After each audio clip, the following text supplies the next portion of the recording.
नमस्कार, जय हिंद। स्वागत है आपका एक महत्वपूर्ण वीडियो में। आज के प्रमुख सैनिक समाचार और साथ में अन्य समाचार जानेंगे इस वीडियो के माध्यम से। पहली खबर 8वें वेतन आयोग को लेकर के है। 8वें वेतन आयोग से 50 लाख कर्मचारियों को मिलेगा फ़ायदा। क्या क्या बदलाव इसमें होंगे उसके बारे में इसमें बताया गया है। पंजाब केसरी पेपर के माध्यम से जानकारी आपको देखने को मिलेगी। केंद्र सरकार की तरफ से सरकारी कर्मचारियों को बड़ा तोहफा मिलने वाला है। दरअसल 1 जनवरी 2026 से 8वां वेतन आयोग लागू किया जा सकता है। इस वेतन आयोग में सरकारी कर्मचारियों को वेतन में बढ़ोतरी के साथ साथ प्रमोशन के भी मिलने की संभावना है। माना जा रहा है कि लेवल 1 के कर्मचारियों की सैलरी 18,000 रुपये से बढ़कर के 51,000 रुपये हो सकती है, जिससे 8वें वेतन आयोग में जो लाखों सरकारी कर्मचारी हैं उनको यहाँ पर फ़ायदा मिलेगा। तो 50 लाख सरकारी कर्मचारियों को यहाँ पर फ़ायदा मिलेगा। साथ में 65 लाख जो पेंशनर्स हैं उनको भी यहाँ पर फ़ायदा मिलने की उम्मीद है। अभी किसे सबसे ज़्यादा फ़ायदा मिलेगा? लेवल 1 से लेकर के 6 को घटा करके ABC में मर्ज करने का सरकार के पास अहम सुझाव आया है। यानी जो 1 से 6 तक लेवल है उसको 1 से 3 तक यहाँ पर किया जाएगा, जिसमें वेतन को बढ़ाने के लिए मर्ज के आधार पर ही किया जाएगा। बता दें कि 8वें वेतन आयोग से लेवल 1, 3 और 5 के कर्मचारियों को अधिक फ़ायदा मिलने का अनुमान है, क्योंकि इनका वेतन उच्चतम स्तर पर मर्ज हो सकता है। महत्वपूर्ण अपडेट, सशस्त्र बलों में समन्वय और अनुशासन को मजबूती। केंद्र सरकार ने अंतर सेवा संगठन अधिनियम 2023 के नियम के लिए अधिसूचित किया है। भारत सरकार ने 27 मई 2025 से अंतर सेवा संगठन अधिनियम 2023 के नियमों को अधिसूचित कर दिया है, जिसमें तीनों सेनाओं के बीच कमांड और अनुशासन में संयुक्तता और प्रभावशीलता को बढ़ावा मिलेगा। बेसिकली ये जो सर्विंग सोल्जर्स हैं और जो थिएटर कमांड्स बनाए गए हैं उनको कमांड करने के लिए इस नियम को यहाँ पर चेंज किया गया है। इसके बारे में यहाँ पे डिटेल्स में बताया गया है कि कमांड और अनुशासन में संयुक्तता और प्रभावशीलता को मिलेगा बढ़ावा। इस नियम के लागू होने से अब कोई भी सेवा अधिकारी, जैसे थल सेना का अधिकारी, अंतर सेवा संगठन में कार्यरत किसी भी अन्य सेवा जैसे नौसेना या वायुसेना के कर्मियों पर भी वैधानिक कमांड और अनुशासनिक अधिकार रख सकेगा। यानी कि थल सेना का कोई अधिकारी है, उसके अंदर कोई नौसेना या वायुसेना के जवान GCOs नौकरी करते हैं तो उनके ऊपर भी अच्छी तरह से कमांड कर पाएगा। उनको जो पनिशमेंट है, अवार्ड है वो दे पाएगा। पहले इस प्रकार के अधिकार केवल संबंधित सेवा के भीतर ही सीमित होते थे, जिससे कई बार संचालन में बाधाएं आ रही थी।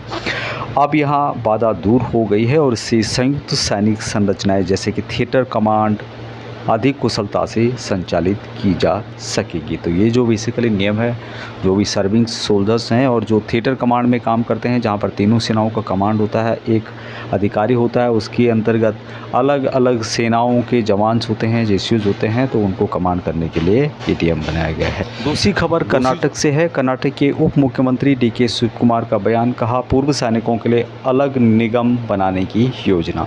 कर्नाटक के उप मुख्यमंत्री DK शिवकुमार ने बुधवार को कहा कि राज्य सरकार पूर्व सैनिकों के लिए एक अलग निगम स्थापित करने की योजना बना रही है। सशस्त्र बलों के सम्मान में कांग्रेस पार्टी द्वारा आयोजित जय हिंद तथा कार्यक्रम में बोलते हुए उन्होंने कहा कि हम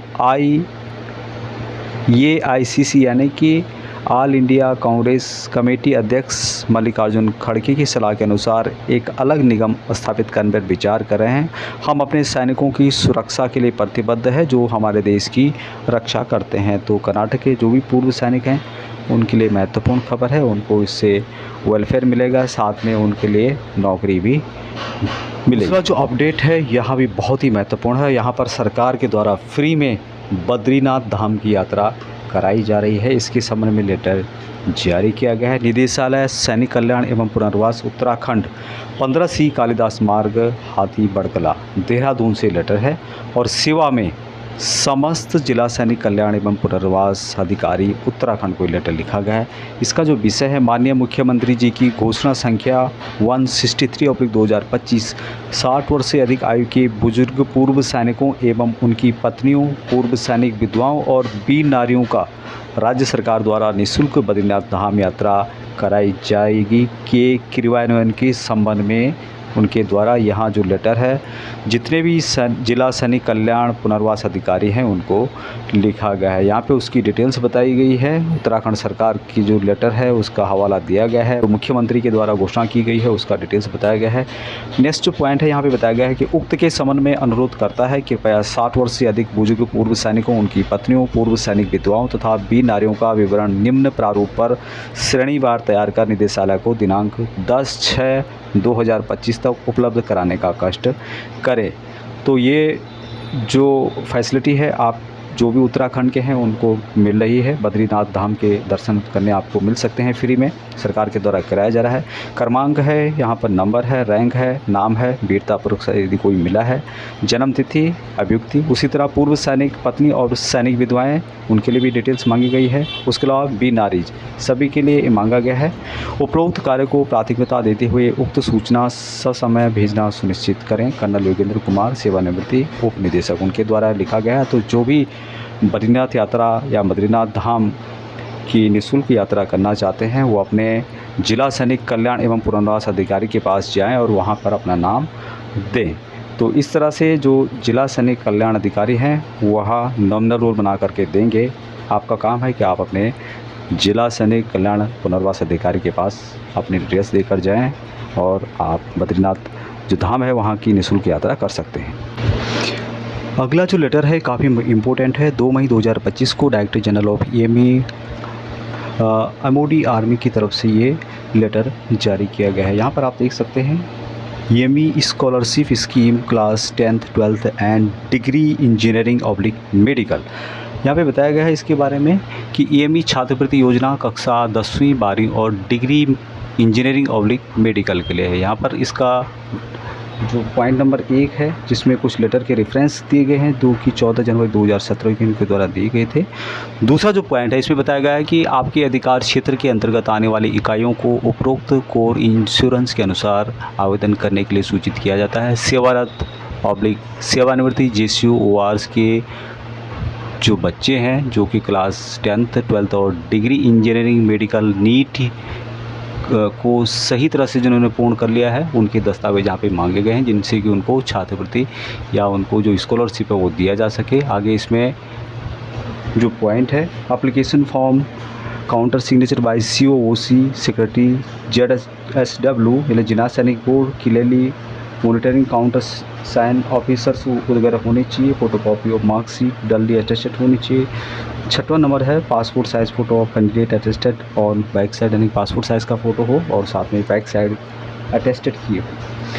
D नंबर जो पॉइंट है attested copy of daily order part 2 का शोइंग केस ऑफ जिसमें डेट ऑफ बर्थ अडोप्टेशन मतलब उसका डिटेल्स हो, case of serving person and attested copy of discharging showing the family details of retired person. जो retired person है उसका details भी यहाँ पर देना होगा और यहाँ पर जो बताया गया है कि 30 अगस्त 2025 तक आपको देना होगा। हालांकि ये जो लेटर है ये हेडक्वार्टर SFC और हेडक्वार्टर ANC को लिखा गया है, लेकिन जो पूर्व सैनिक इससे संबंधित हैं वो उसकी डिटेल्स को पता कर सकते हैं और जो स्कॉलरशिप है उसको यहाँ पर ले सकते हैं। ये EME के जो भी पर्सन्स हैं जो भी सर्विंग और रिटायर्ड सोल्जर हैं उनके बच्चों के लिए महत्वपूर्ण है। जो खबर है अग्निवीर को रिलेटेड है।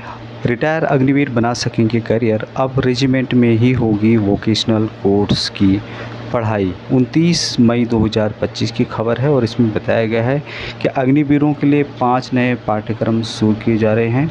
कार्यरत अग्निवीरों के लिए महार रेजिमेंट में ही होगी पढ़ाई। डिप्लोमा में 4000, सर्टिफिकेट कोर्स के लिए 2000 देने होंगे। सेना में 4 वर्ष की सक्रिय सेवा के बाद सेवानिवृत्त होने वाले अग्निवीरों के लिए बेहतर कैरियर के लिए डॉक्टर हरि सिंह गौर केंद्रीय विश्वविद्यालय सागर ने पहल की है। विश्वविद्यालय कई ऐसे कोर्स चलाएगा जिससे सेवानिवृत्त अग्निवीरों को रोजगार मिल सके। खास बात यह है कि इसके लिए सेना के महार रेजिमेंट सेंटर में ही कक्षा का संचालन किया जाएगा। सेना व विश्वविद्यालय के बीच इस संबंध में करार हो गया है। कौन कौन से कोर्स हैं? योगा एंड हेल्थ केयर में 1 वर्षीय डिप्लोमा, 6 माह का certificate course in apiculture, certificate course in yoga and wellness, उसके अलावा certificate course in clay modelling and ceramic art, certificate course in basic computer applications and artificial intelligence. विश्वविद्यालय आना जरूरी नहीं, रेजिमेंट सेंटर पर ही होगी पढ़ाई, इसके लिए विद्या परिषद की औपचारिक स्वीकृति मिलना बाकी है। बता दें कि इंटरप्रेन्योर एंड प्रोफेशनल कम्युनिकेशन का पाठ्यक्रम शुरू हो चुका है। इसकी पढ़ाई के लिए अग्निवीरों को नियमित विश्वविद्यालय नहीं आना है। इसके लिए रेजिमेंट सेंटर में ही जाकर पढ़ाया जाएगा। केवल प्रायोगिक कक्षाओं के लिए सीमित अवधि के लिए उन्हें विश्वविद्यालय में आना होगा, यानी कि जो प्रैक्टिकल वगैरह होते हैं। फिलहाल महार रेजिमेंट के अग्निवीरों को मिलेगा यह सुविधा। विश्वविद्यालय के जनसंपर्क अधिकारी डॉक्टर जायसवाल का कहना है कि देश की सभी केंद्रीय विश्वविद्यालयों में अभी सिर्फ डॉक्टर हरसिंह गौर विश्वविद्यालय ही अग्निवीरों के लिए इस तरह की पढ़ाई करा रहा है। अभी यहाँ सुविधा केवल महार रेजिमेंट के अग्निवीरों के लिए है। आगे सेवानिवृत्ति के बाद प्रवेश के इच्छुक अग्निवीरों के लिए भी इसे विस्तारित किया जाएगा। इस पाठ्यक्रम में प्रवेश पर कोई प्रतिबंध नहीं है। डिप्लोमा में 4000 रुपये और प्रमाण पत्र पाठ्यक्रमों के लिए 2000 रुपये का शुल्क तय किया गया है। शैक्षिक योग्यता बढ़ाने के लिए पढ़ाई जारी रख सकेंगे अग्निवीर।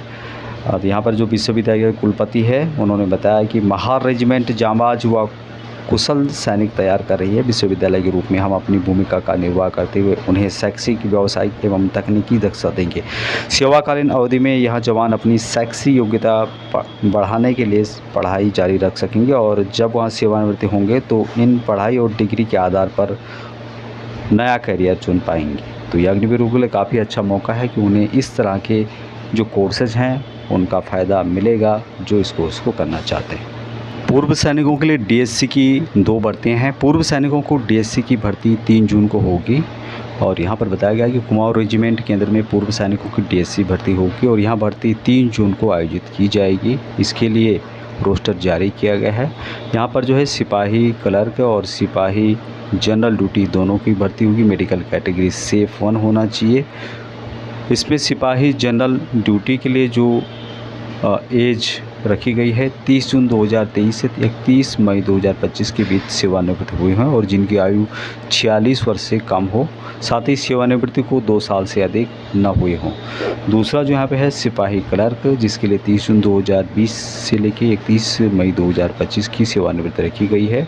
उम्र सीमा 48 साल रखी गई है। सेवानिवृत्ति की उम्र 5 साल से ज़्यादा नहीं होनी चाहिए। यहाँ पर जो भर्ती होगी इसके लिए आपको 8:30 बजे दस्तावेज जाँच के लिए आना होगा। 3 जून को सुबह 6 बजे प्रारंभिक स्क्रीनिंग और शारीरिक मापदंड परीक्षण होगा। उम्मीदवारों को discharge book, AGI accidental insurance प्रमाण पत्र, एक्सटीए पर्सनल, एटीसी प्रमाण पत्र और आदि जो भी आपके डॉक्यूमेंट है, शैक्षिक प्रमाण पत्र है, मूल प्रतियों के साथ यानी कि फ़ोटो स्टेट भी उसके साथ में लाने हैं और 16 पासपोर्ट साइज़ के रंगीन फ़ोटोग्राफ से आपको लाने हैं। एक दूसरी भर्ती है और ये भर्ती जो होगी, पंजाब रेजिमेंट ने पूर्व सैनिकों के लिए बड़ा ऐलान करते हुए 1 जुलाई 2025 को रामगढ़ कैंट झारखंड में एक विशेष भर्ती रैली का आयोजन किया जाएगा। इस भर्ती में पंजाब रेजिमेंट और प्रादेशिक सेना के पूर्व सैनिक हिस्सा ले सकेंगे। यहाँ रैली डीएससी भर्ती के लिए होगी और इस रैली में 105, 102 और 156 टीए यूनिट के पूर्व सैनिक, सिपाही जनरल ड्यूटी और सिपाही क्लर्क भाग ले सकेंगे।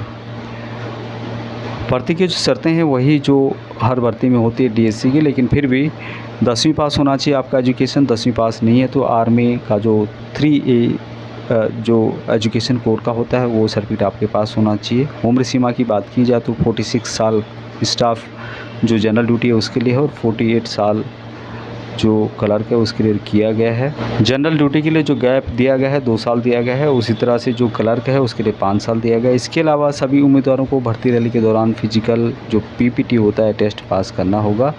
तो ये जो भर्ती होगी 1 जुलाई 2025 को रामगढ़ कैंट झारखंड के एक विशेष भर्ती का आयोजन किया जाएगा और जिसमें कि 102, 105 और 156 टीए के पूर्व सैनिक जनरल ड्यूटी और जनरल क्लर्क के लिए अप्लाई या फिर यहाँ पर भर्ती के लिए आ सकते हैं।